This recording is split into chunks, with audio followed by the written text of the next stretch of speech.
The best way to save about 11,000 restored photos I have is to make a video. That way they'll be out there forever, and photos can always be taken from a video frame.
This is the grand opening of Shields Uptown Lenoir with my dad, Mayor Earl Tate, cutting the ribbon.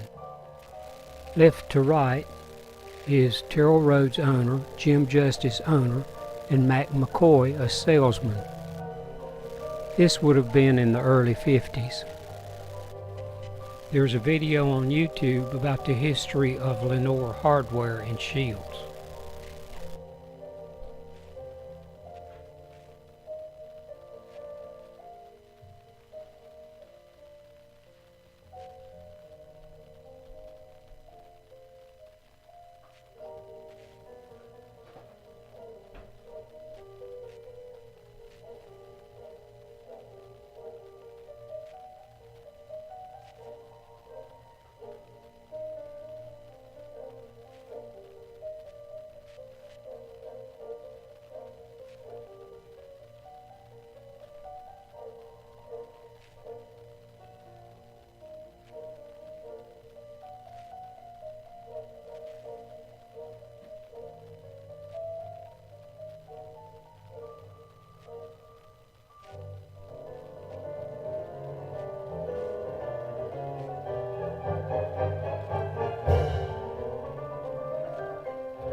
Caldwell Cafe was across from the courthouse on North Main Street. At one time, Hinkle Livestock Company and Opera House, later Shaw Furniture Company.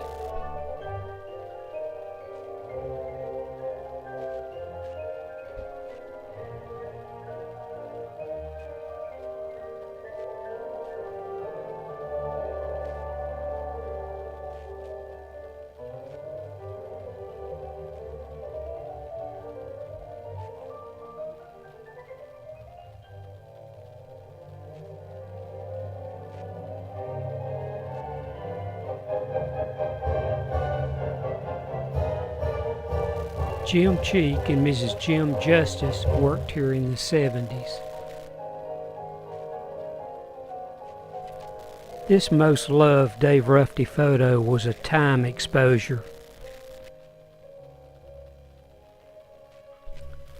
West Avenue looking west.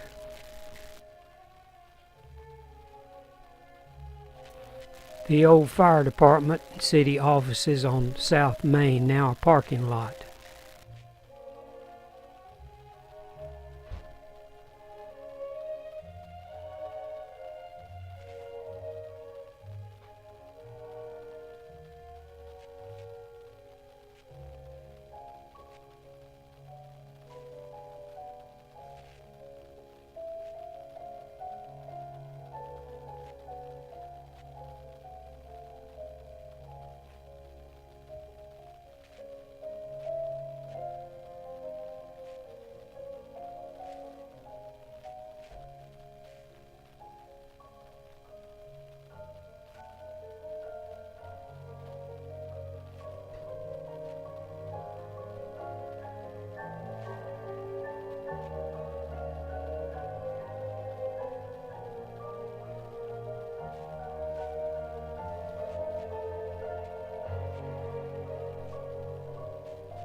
This is the north side of West Avenue.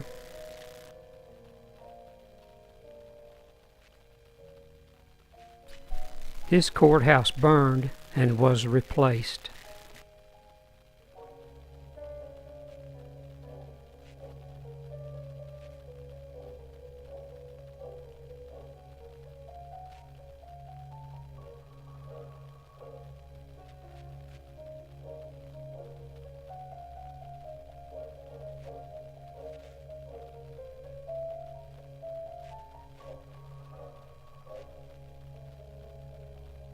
Gone with the Wind playing at the Avon Theater.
This is from my good friend Donnell Clark, who owns the Lenoir Hardware Building, the Lenoir Drug Building, and the Bluebell Building.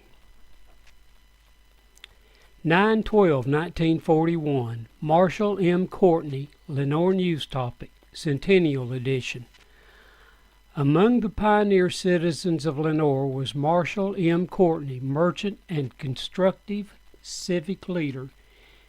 He was the founder of Courtney Store, of which he was the owner-manager for 49 years, and was active in many civic, church, and business undertakings until his death in 1921. Lenoir residents remember Mr. Courtney as a gentleman of dignity, friendliness, firmness, and generosity, of kindness and business acumen.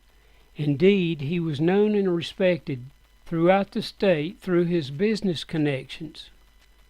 For nearly a half a century, he was an official in the First Methodist Church. He was president of the Lenoir Cotton Mill from the time of its organization in 1900 until his death. Also, he was a trustee of Davenport College. The present Courtney store, now in its 70th year, is a far cry from the country store which M. Courtney and B. Tuttle opened for business in 1872 at Tuttle's Crossroads, which is now Heartland. They began business during the deepest of depressions, the period just after the Civil War, when virtually no money existed in the country, and so their transactions were principally done by barter. It is said that the actual cash which these partners handled during the first year of their business amounted to less than $100. From the gold mine at Heartland and neighboring streams, gold dust was brought to the Tuttle and Courtney's store to be exchanged for groceries and clothing, and the merchants periodically made trips to the Charlotte Mint to have the gold made into $10 gold pieces. The scales used for weighing the gold dust now ornament the desk of G.C. Courtney and the present Courtney store. Within a few years, Mr. Courtney bought his partner's interest in the business and then looked toward the thriving town of Lenoir as a promising business location. In 1882, soon after the railroad was brought to Lenoir, he and his brother, Robert, opened their store on the site of the present Lenoir drugstore. Their partnership was dissolved in 1888, and Marshall Courtney became the sole proprietor. And Donnell has a note here: Bill, this part is not accurate. The building was built in 1879, and the store opened that year as well. So great was his trade in the county produce, roots and herbs, that Mr. Courtney built a warehouse adjoining his store. And Donnell's note: Bill, the warehouse attached to the rear of my building and continued to Church Street. It was painted pink until very recently. Where the department store now stands was his hardware and furniture department, which he continued until 1910. The present building was built in 1896, and Donnell's note, not correct, it was 1897, and was completely remodeled in 1928. The middle building, the old Lenoir Drug Building, was built in 1879. When it was built, the site where the hardware store is now was a hotel, and nothing was on the other side of it. It was a standalone building, and the front of the building looked very similar to the warehouse building facing Church Street. And her note, Donnell's note, the one that was pink for many years. In 1888, the Courtney family built the warehouse building, and in 1897 they built the fancy department store that most people think of as Courtney or Spainhauer's. In 1907, the Walter James Lenoir family had a hardware store outside of Lenoir. They decided to move to the downtown and build a building there. Instead of just opening up their own store, they talked to a group of businessmen and wealthy farmers about what kind of businesses needed to be in the downtown. This group of men started their own corporation called the Lenoir Hardware and Furniture Company, Incorporated. They issued stock, and the Lenoirs were the majority stock owners. The stockholders decided that the town needed another bank, office space, and bathing facilities. So that is why the building is built the way it is. Many people think they are separate buildings, but it really is all in one. At the right corner was the First National Bank, and to Nell's note, I will have to verify that name, and it was owned locally by some of the same investors. On the top right, second floor above the bank, was lawyer and business offices. Under the bank was a space where men could go and pay 25 cents to take a shower, or so Donnell was told. Then the remaining of the building was taken up by the actual Lenoir hardware and furniture store. There is a wonderful third floor to that building. It was used for storage and surrounded by floor-to-ceiling windows. The freight elevator still works, and we store our things up there. There is one enclosed room. It was used as a morgue after 1910. At that time, the state mandated that all bodies had to be embalmed. Since the Lenoir sold coffins as part of their business, they decided to offer embalming services as well as their other services. More on the Lenoirs later, but by the time that building was built in 1907 and finished in 1908, the Courtney family owned all the adjoining buildings.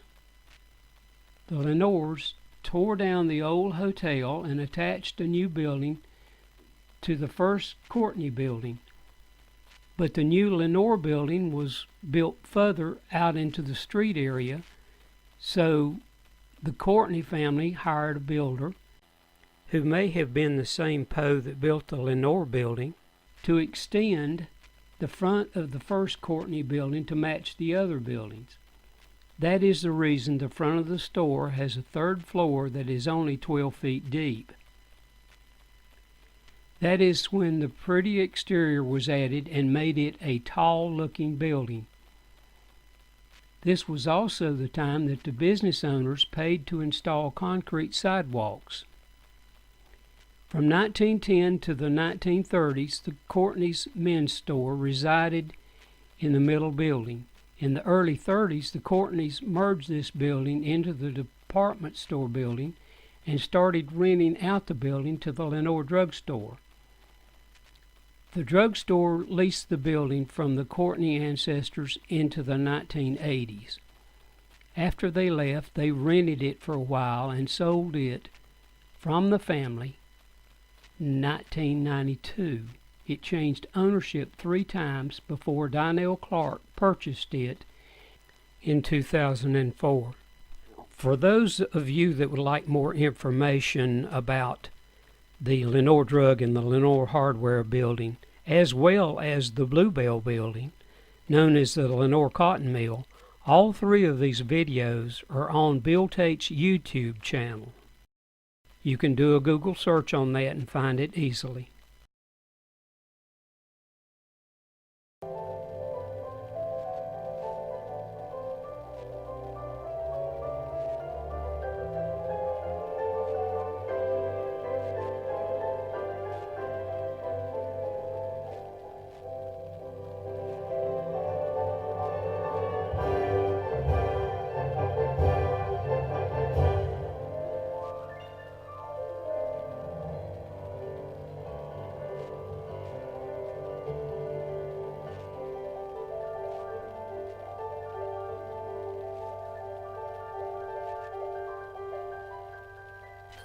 Livestock in the town square.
As a child in 1950, this bank and vault was so beautiful.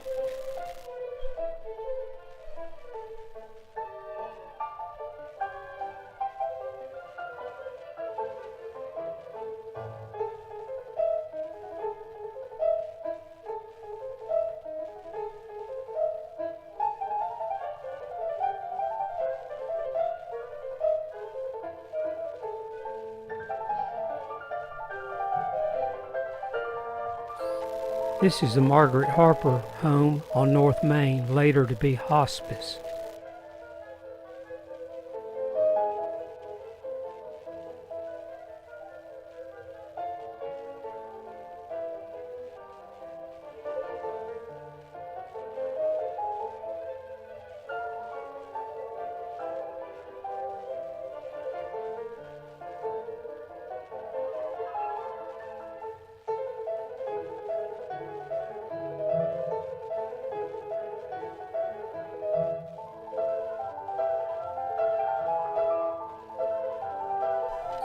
Gene Miller Clothing Company on the square.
This was a 1941 Centennial celebration.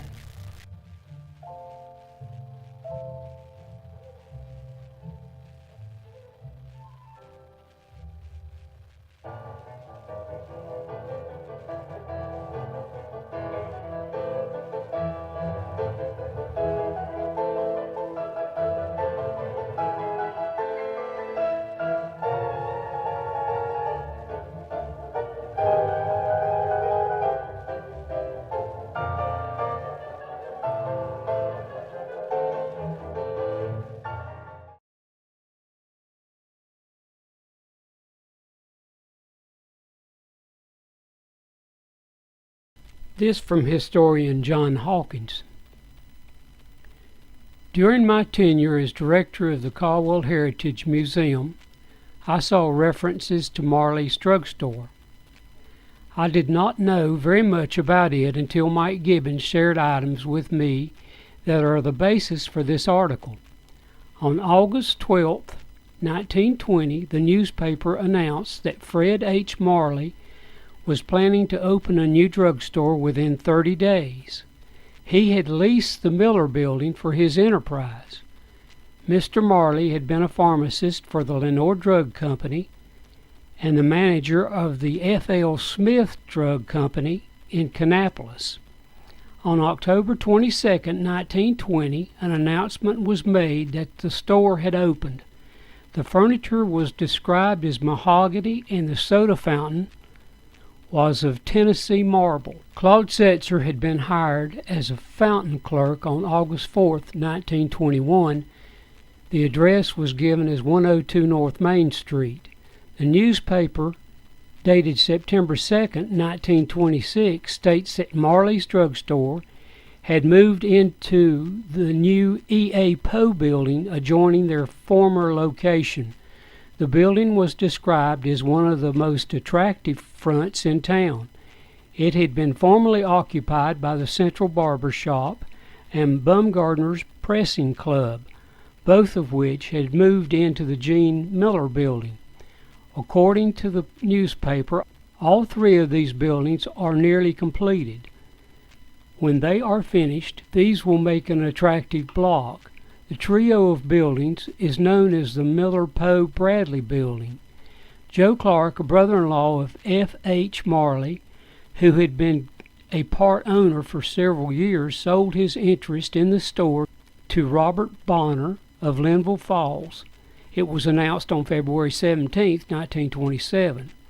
Mr. Bonner had also been associated with the Lenoir Drug Company, and he became the manager. Mr. Clark planned to remain in Lenoir and was planning to represent the lumber and veneer industry. Marley's Drugstore was placed into receivership on June 19, 1929. Gene Miller was the temporary receiver who planned to operate the store on a cash basis. Earl Tate was the manager and the pharmacist. Many of us remember Mr. Tate as pharmacist at Lenoir Drugstore, a longtime mayor of Lenoir and the father of Bill Tate, and that's me, who is a board member of the Caldwell Heritage Museum. F.L. Townsend and C.H. Hopkins were announced as receivers in July 1929. They planned to sell the business. F.L. Townsend is Folger Townsend, who was a lawyer in Lenoir for many years. On October 24, 1929, it was announced that J.R. McNary had purchased the business for $6,850. An October 1929 entry states, "Having recently purchased Marley's Drugstore, it is a pleasure for me to return to the drugstore business after several years of being in other lines. You are cordially invited to visit the new McNary's Drugstore at any time. John McNary, proprietor." I very well remember a McNary's Drugstore located on West Avenue for many years. Was this an outgrowth of Marley's Drugstore that J.R. McNary purchased? I do not see any mention of Fred Marley in the later transactions. Another thing of interest, if one notes the dates of the last two transactions, most financial historians give the date of the stock market crash as October 29, 1929, just 2 days before Mr. McNary made this optimistic announcement. Thanks to Mike Gibbons for sharing this information. And Mr. Marley's wife ran the Marley's Tea House, which there's also a photo of that in my collection.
Lenoir Square, long ago.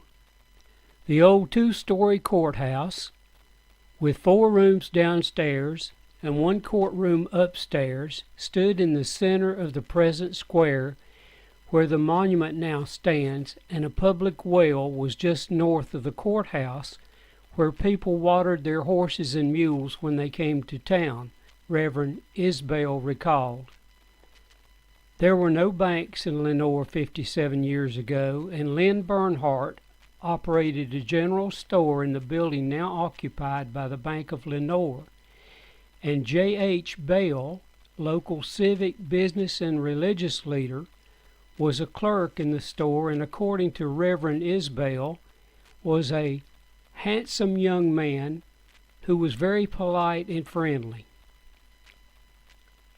Floyd and Johnson had a general store on the site now occupied by the Union National Bank, and Lucius Tuttle and daughter Ella Tuttle operated the Central Hotel on the site now occupied by the Lenoir Hardware and Furniture Company and the Mutual Building and Loan Association.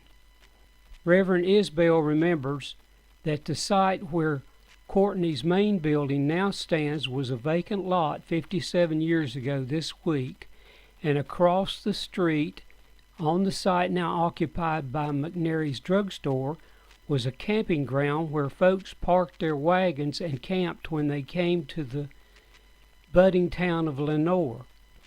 Major Ballou, J. Gordon Ballou's father, had a cornfield where the present courthouse now stands, and on the site where the First Baptist Church now stands was a vacant lot except for 1 small log hut, Reverend Isbell said, and where the First Methodist Church stands was another vacant lot. The old jail was located on the site now occupied by Moorab Service Station, and Hinkle Livestock Company was where Shaw Furniture Company now stands, Reverend Isbell reminisced. He said that 57 years ago there was a vacant lot where Teague Furniture Company and Silvio Martinott's Waldesian Bakery are now located, and W.S. Miller owned the 2-story building now occupied by Gene Miller's Clothing Company.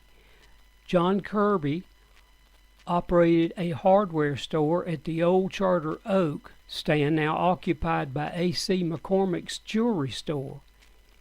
A large oak tree stood near the building and was named the Charter Oak. In front of the present McNary's drugstore was a large black ash where farmers drove their teams under to get out of the hot sun, and directly below the McNary site lived Dr. Newland's widow, the mother of the late Governor Will Newland. Governor Newland's home at that time stood on the opposite side of the block where Dan's Cabs is now located. Dr. A.A. Kent lived where Blackwelder Nurse's home is now located, and his barn stood on the lot now vacant across from the street from Smithy's hardware store, Reverend Isbell recalled. And I do this narration for those that are elderly and those that have a screen too small to read.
Here's some information on this service station.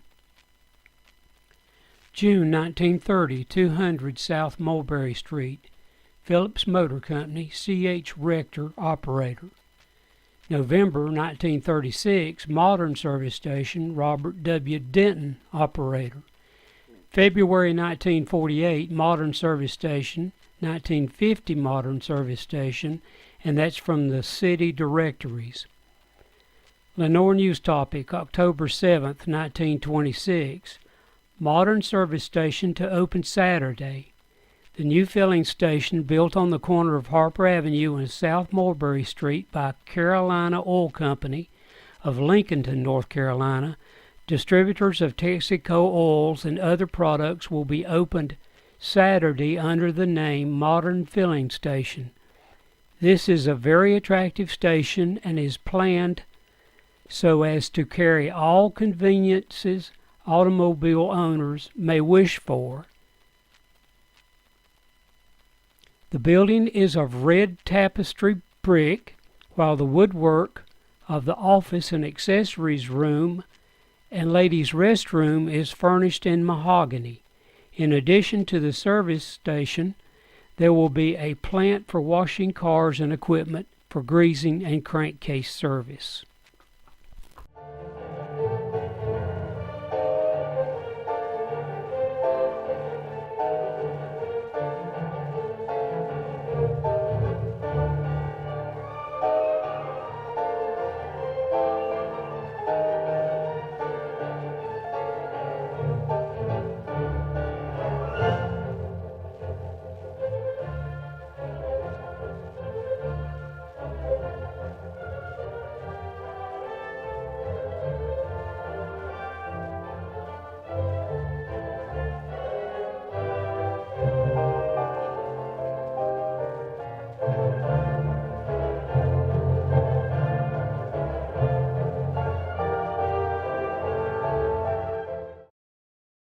To little Miss Dale Bernhardt, wearing the hat, standing in the center back, belonged the honor of pulling the cord which unveiled the Confederate monument on the square in Lenoir, June 3, 1910. Others shown in the picture are Vandalina Little, Margaret Jones, Colleen Mellons, and shown nearest Miss Bernhardt, seated on the lower step, are Virginia Hall and Sally Holloway.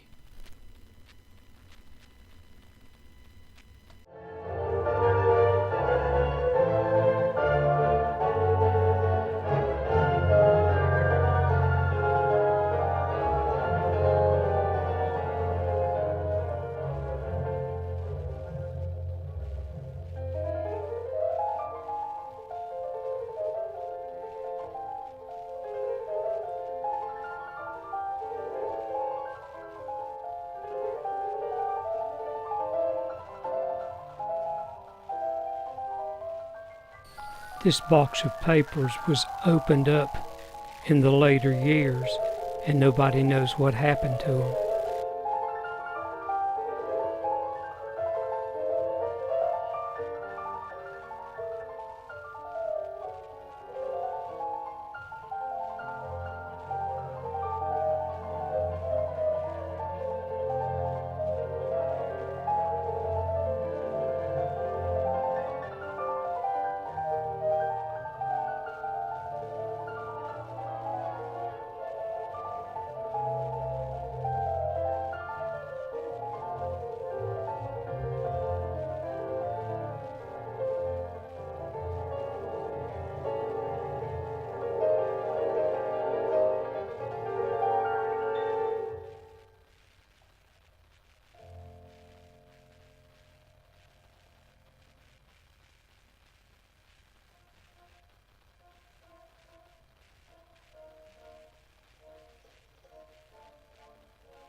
Mr. E.F. Allen owned the huge, beautiful home on the left, about 2/3 down Norwood Street.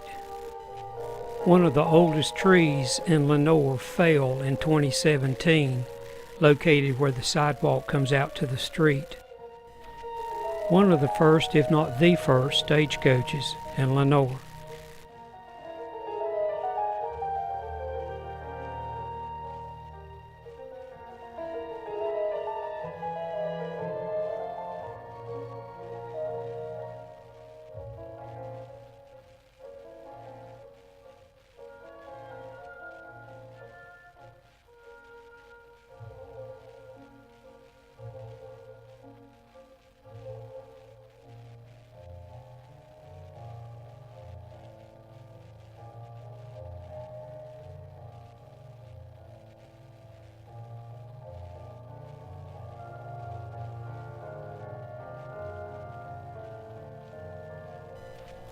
This is one of the very earliest photos of Lenoir downtown.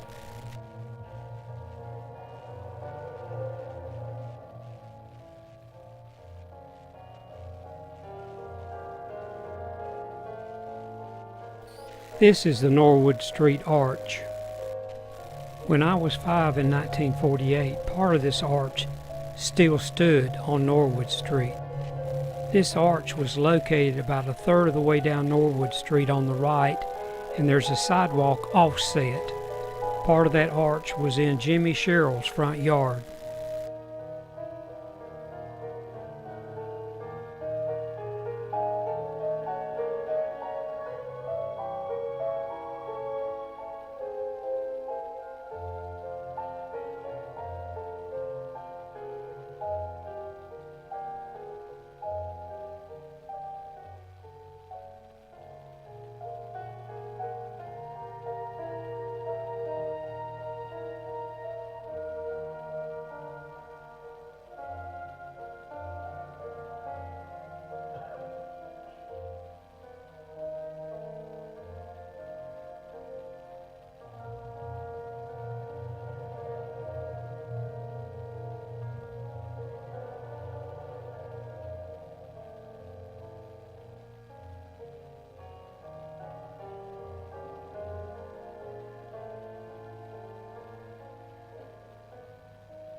When I was a child, we would follow these foggers.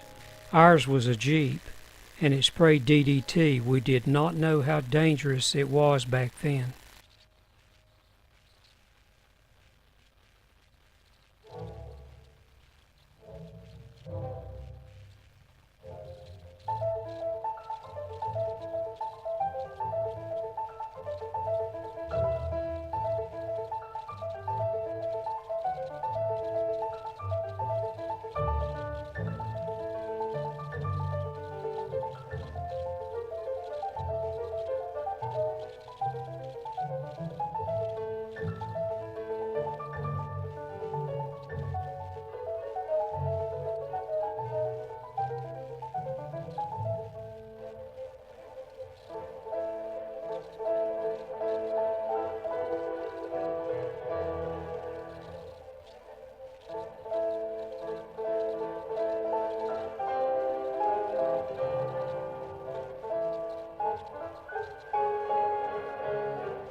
The town square of several years ago.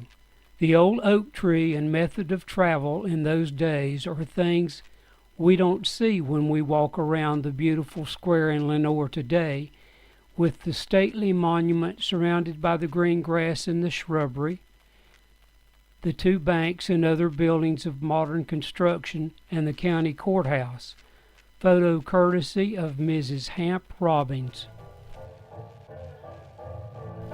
In this photo you can see Penton Avenue, which is the closest street to you, and I believe the home in the middle, right beside the tree, would be Ray Barger's home that owned Barger Ash Roofing Company.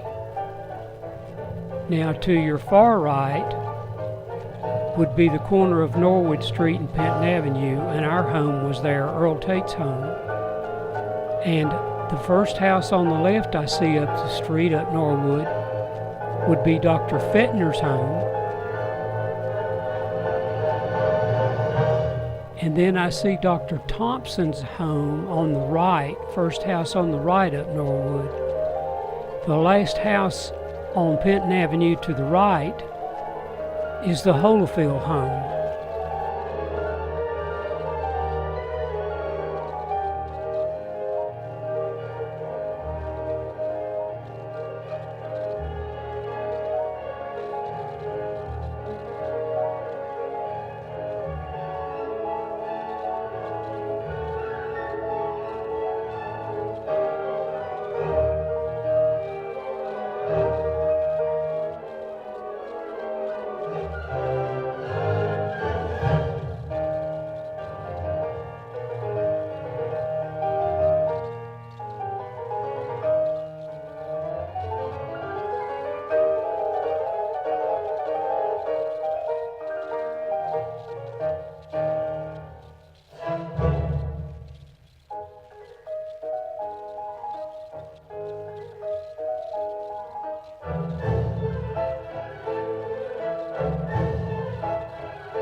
This was on the southeast corner of Lenoir Square.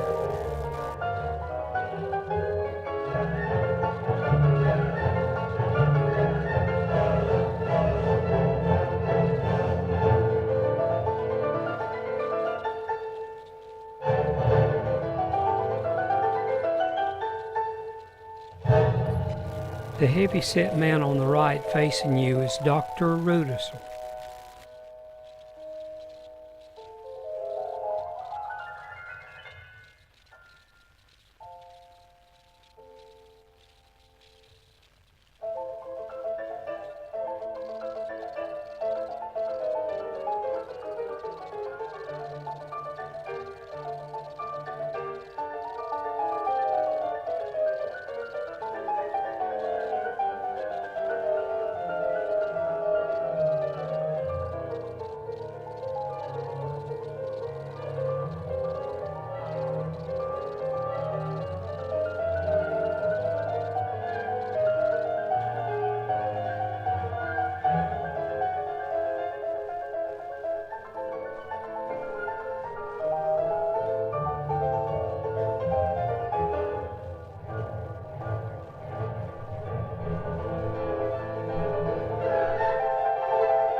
As it appears today, Lenoir is noted for its attractive homes and well-kept yards. However, vacant lots like this will always be a gathering place for whatever falls, and it is just such a picture as this that is shown in this site. Located just off the main street at the rear of the Laundry and Fry Chevrolet Company, the Woman's Club is forming plans for the transformation of this useless piece of property into a safe and beautiful playground for the children of Lenoir.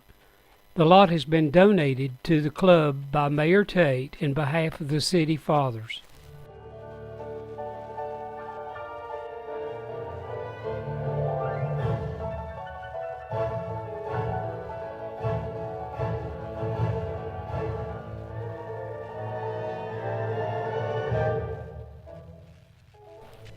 This was Buck Herman's Pure Oil Station on the corner of West Avenue and Willa. Left to right, Nancy Miller, Terry Reichard, Sheila Reichard Watts, C.L. Parsons, Rachel and Gwen Reichard. Looking south down Church Street to West Avenue.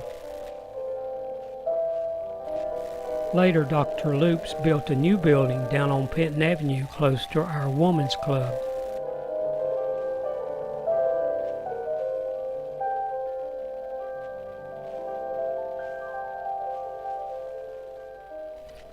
The Avon Soda Shop was right beside and attached to the Avon Theater building.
The Rebel was located on Highway 18, Morganton Boulevard.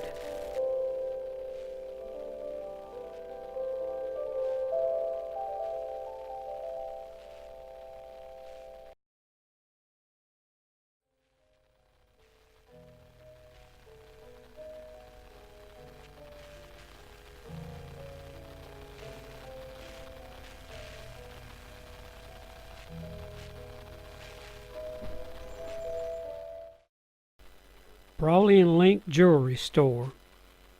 This week, beginning June 15th, marks the 6th year since the opening of their first store on Main Street.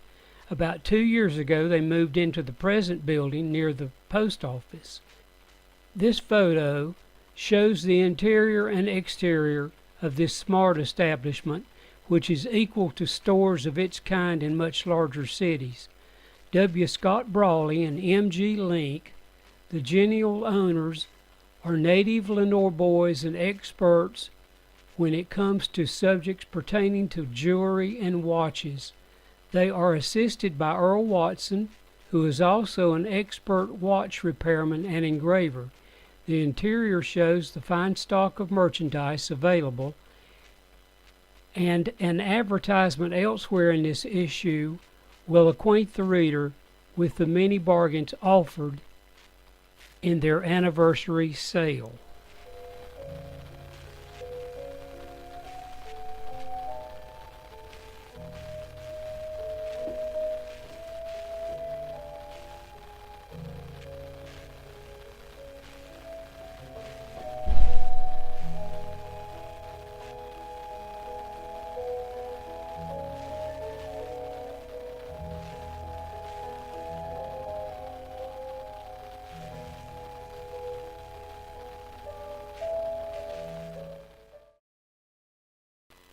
Hardin Copening Sudworth was known as Hardy to his friends and family.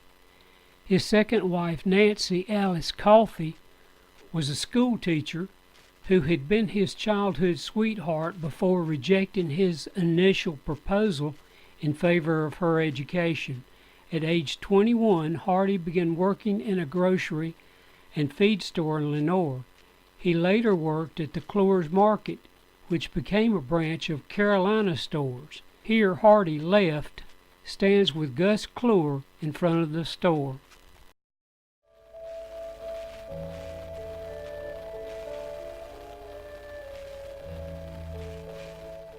Carolina Tire and Appliance Company, U.S. Royal Tires, retreading service, wheel alignment, 207 East Harper Avenue, phone PL 43446, Lenoir, North Carolina.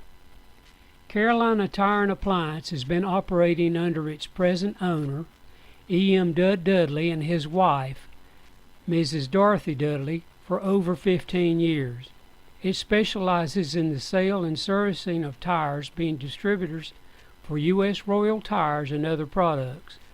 It has the largest and most modern retread plant in the county. Only the highest quality retreading materials are used, and a high level of workmanship is maintained.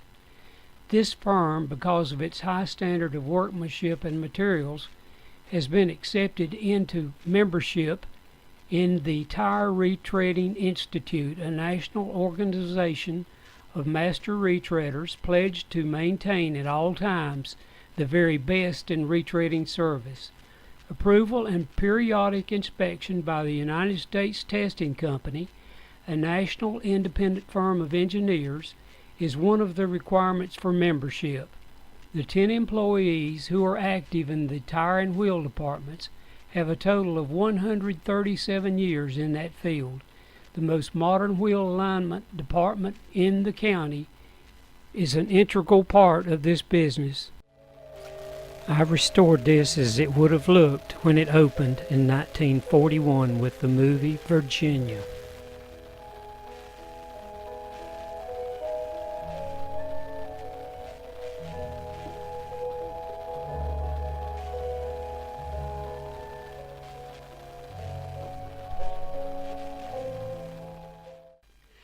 Mac's Barbershop opened on Mulberry Street about 1930 in a building that stood beside the rear of the State Theater, a building that no longer exists. In April of 1931, it moved to West Avenue under Mutual Building and Loan. Sometime in early 1947, Mac's closed. On May 30th, 1947, City Barbershop opened where Mac's had been. City was still there in the 1980 City Directory that was printed but closed soon after.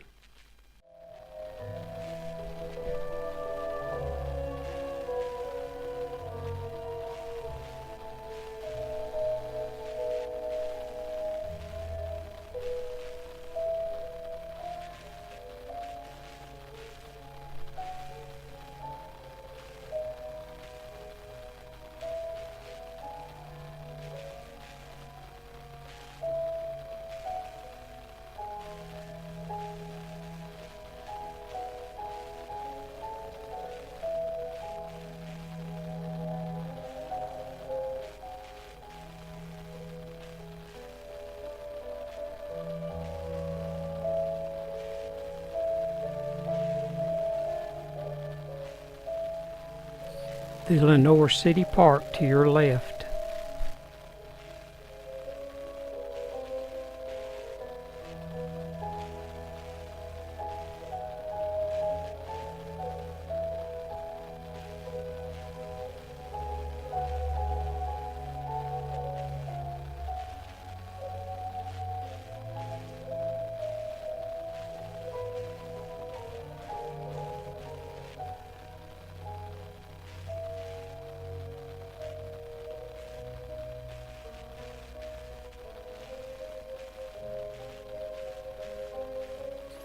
"18 hours to restore this sign."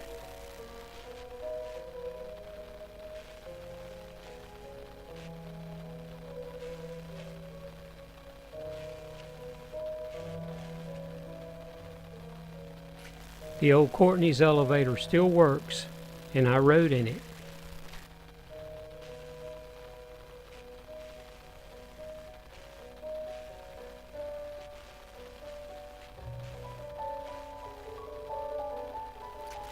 This was the old Carolina Tire building.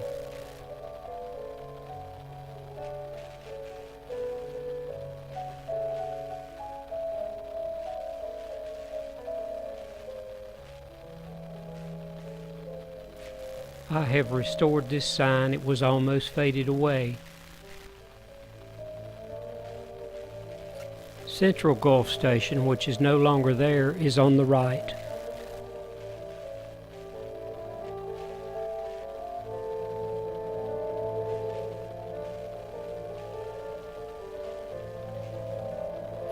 Lights like this were used in the early Lenoir drugstore.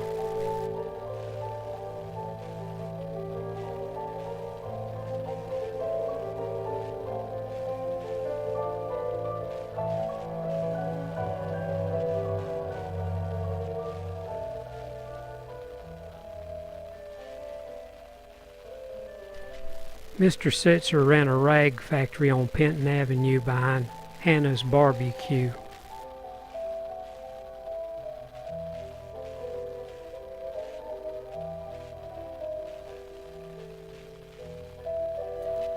This mirror is from Max, City, and Fox barber shops on West Avenue. The Dayvalts lived on the corner of Norwood and Highland Avenue.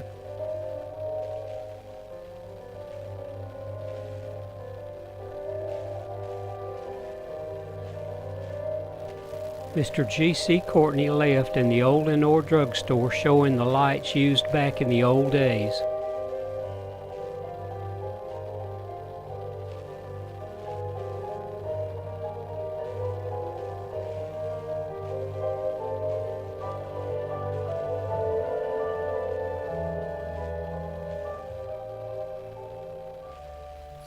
Greer Funeral Home was Tipton Funeral Home earlier. Mr. Alexander was the husband of Nancy Alexander, author of Here Will I Dwell.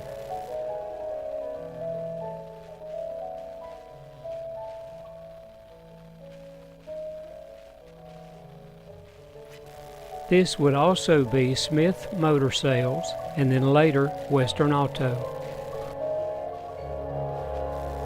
Parties on East Harper Avenue back in the 70s.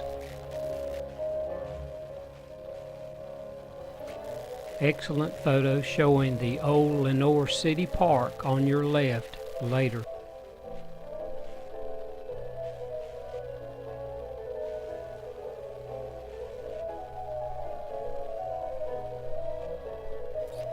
On the right is the original location of our Confederate monument in the center of the circle.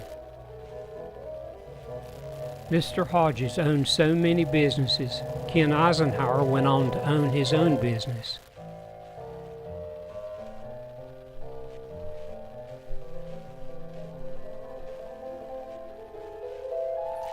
Home Electric Company was on this block at one time, and so was Barger Roofing Company. Lenoir Office Equipment Company was owned by Johnny I. Smith, who flew the plane for photographer David Rufty. who made all of our aerials. This was on the same block as the previous photo. Google the history of the Lenoir Hardware and Furniture Company, Bill Tate. I believe Jack Kirby owned Kirby's radio and TV service.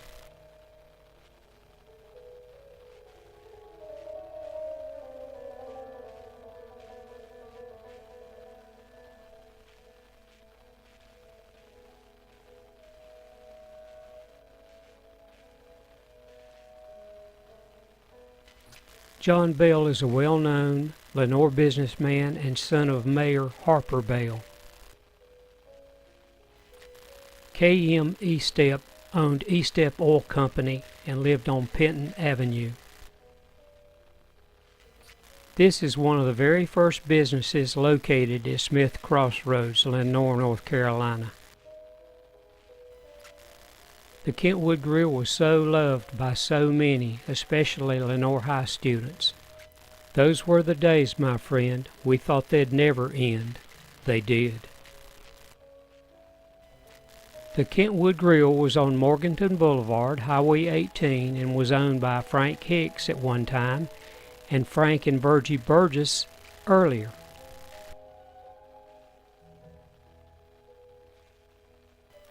Dustin Turnmeyer is very talented and does artwork for our museum, Caldwell Heritage Museum.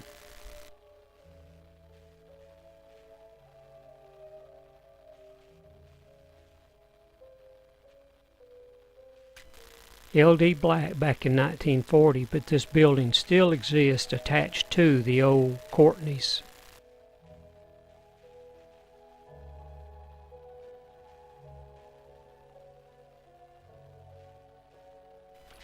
Lenoir Box Factory actually started at the old Lenoir Cotton Mill, located downtown on West Harper Avenue. Earl Tate owned Lenoir Drugstore for more than 50 years on West Avenue. He was also in the House of Representatives and Mayor of Lenoir 1937 through 1961. Located on West Harper Avenue, and the building is still there. 104 Mulberry Street, owned by Mr. Cottrell and Mr. Steele.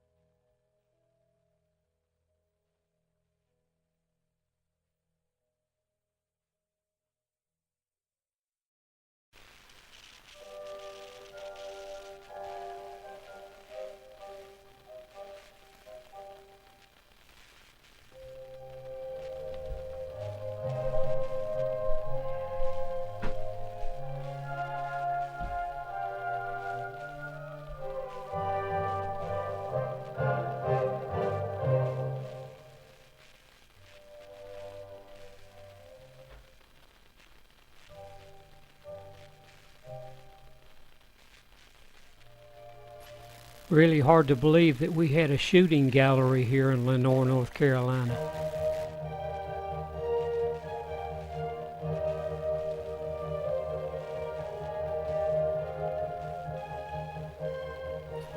Representatives of a large number of trades in Lenoir during the 1940s.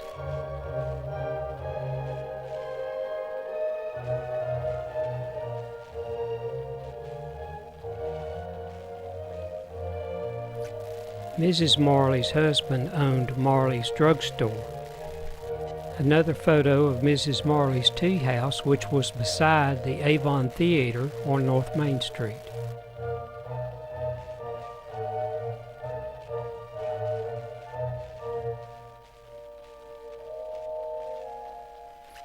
This is believed to be Kroll's store on North Main Street, Lenoir, North Carolina.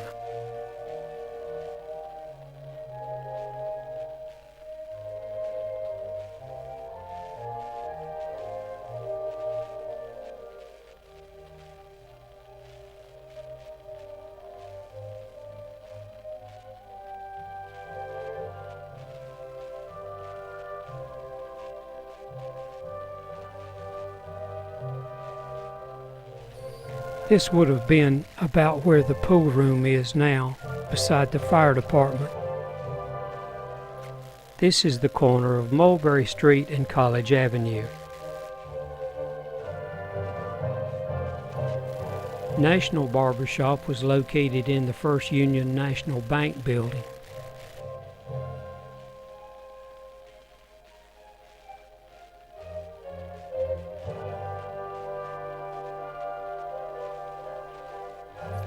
O.P. Lutz owned so many businesses in Lenoir and Mortimer and Edgemont.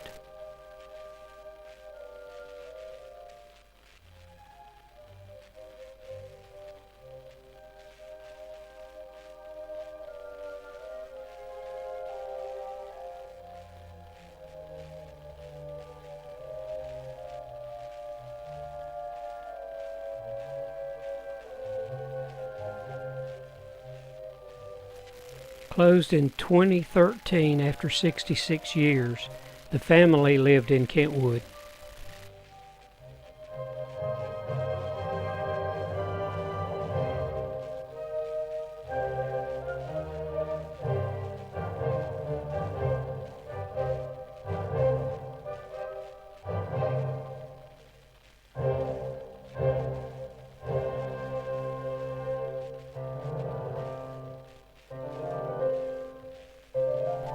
Before Pilkington's, it was Western Auto, and in the distance you can see Gene Miller Clothing.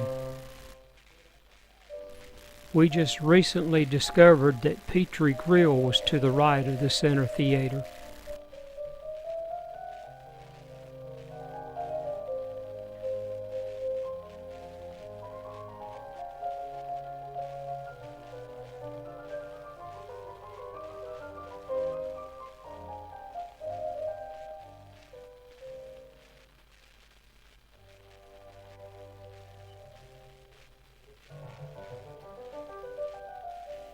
Very poor photo of Piedmont Gas Company on North Main Street.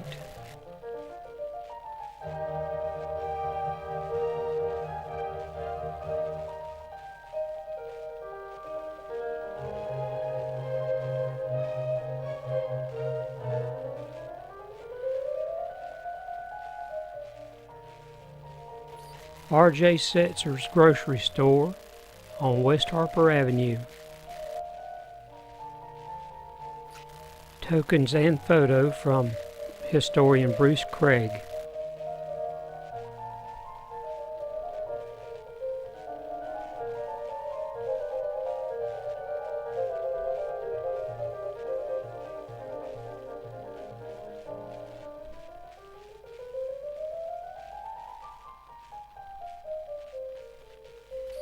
These two photos of Dave Refty, who took so many aerials of Lenoir, North Carolina.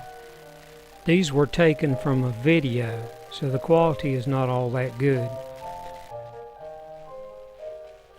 Wynn Motor Company, then Smith Motor Sales, then Western Auto, then Ace Hardware.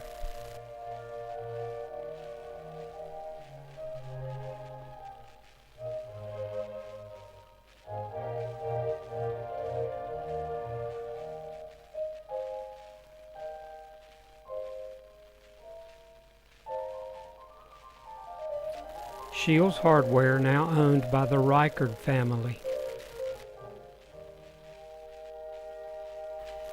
This is taken from a video that was made on West Avenue. Silvio Martinot is still alive, had Silvio's swing band. He also owned High Brighton Motors. Smith Brothers Family Dodge.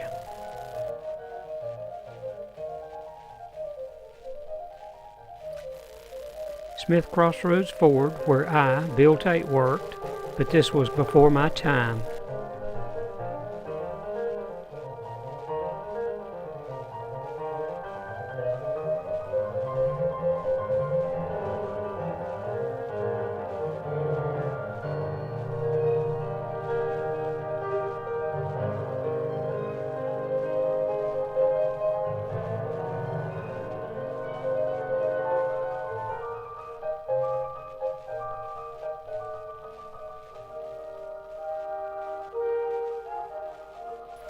If it isn't a V8, it's out of date, and gangsters loved the V8 Ford that came out in '32.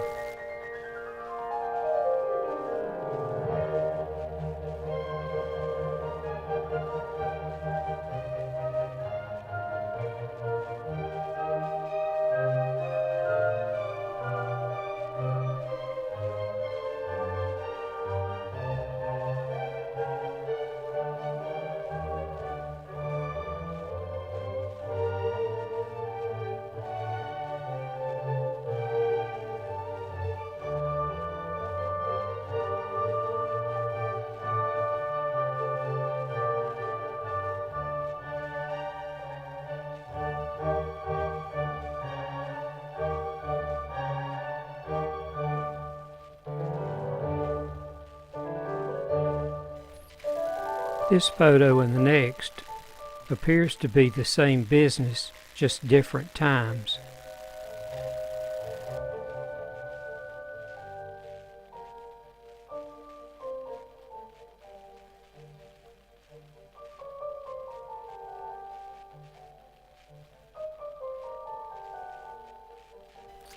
This building is still there on Morganton Boulevard.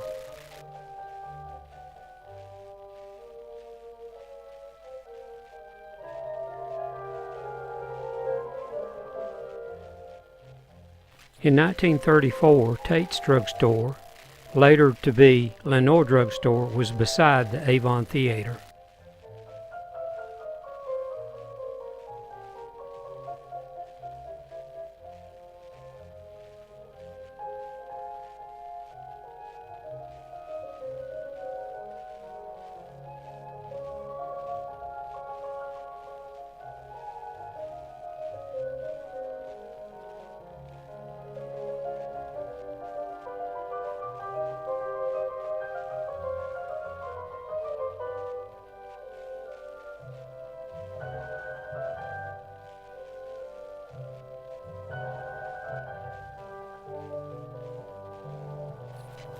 This used to be Triplets Dairy and then Broil Hill main offices.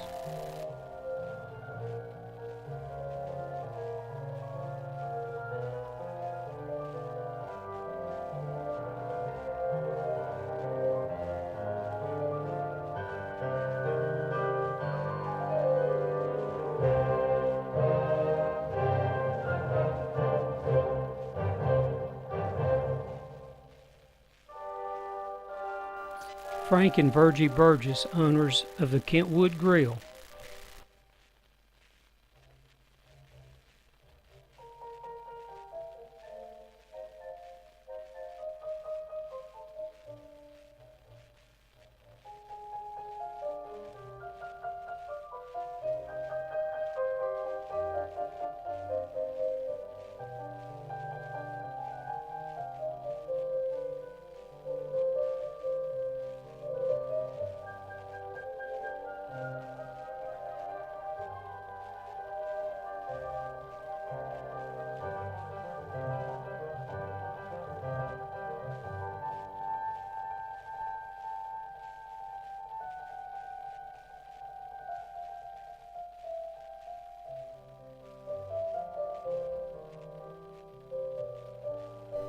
This used to be Western Electronics, owned by Whitey Hawkins on West Avenue. This was later Yellow Cab Company on West Harper Avenue.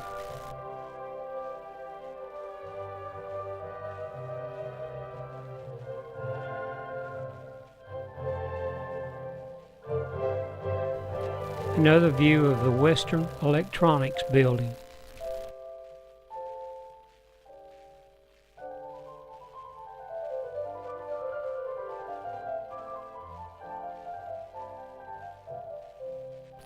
Roy Schoaf lived behind the old health center off Lower Creek Drive in Lenoir, North Carolina. Closing out the store, the Ace Hardware, Ann's, and Western Auto.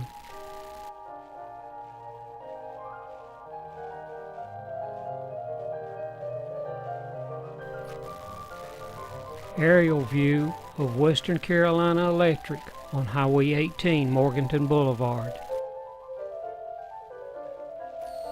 Ann Coberling closing her store, which was Ann's. Before that, Ace Hardware, Western Auto, Gwynn Motor Company, Smith Motor Sales. As of August 2017, I have about 11,000 restored photos of downtown Lenoir and so much more, and they are available, so please contact me. The information is on this card. Thanks to local musician Gregory Knight for the use of his music in this video.